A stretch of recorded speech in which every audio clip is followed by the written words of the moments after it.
My name's Destiny Leverett. This is Lincoln, saved off the euthanasia list from Arlington in August of last year.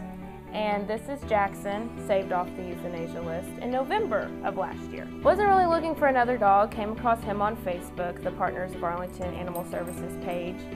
And he had been reprieved, I think, 4 times. And came up on the euthanasia list again. Everything kept falling through. So I went up there and it was just kind of love at first sight when Karen walked him down the little aisle from his cage, and we went outside and he instantly just jumped on me and was so sweet. So I went and filled out paperwork, and they hadn't heartworm tested him yet, and said they'd call me with the results. We get about 5 minutes down the road and they called me back and he was heartworm positive. I never dealt with a heartworm positive dog. I just knew it was super expensive, and then I was like, well, you know, what have I gotten myself into? So Sponsor Adoptions had contacted me because they already had a chip-in set up for him since he was on the euthanasia list.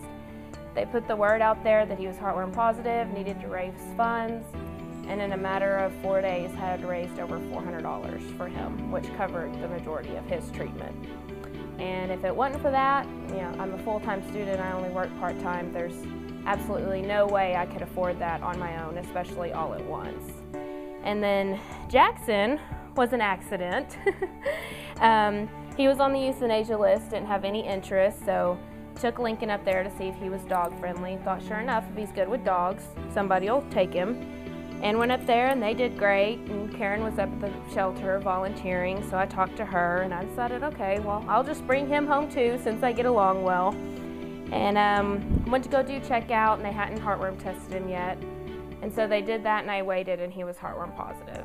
Well, I decided not to adopt him because I couldn't take on that cost again. I was still paying off part of his, and I just didn't feel like I needed to ask them for that kind of help. So I went ahead and texted Karen and let her know that, you know, he's still there. I didn't bring him home with me. You know, he's heartworm positive. She texted me back and said, if I can get the funds for you, will you take him? And I said, well, of course. Not even 24 hours later, I had a text message. We've raised the funds. You can go get him. So the next day I went and picked him up, and he was mine.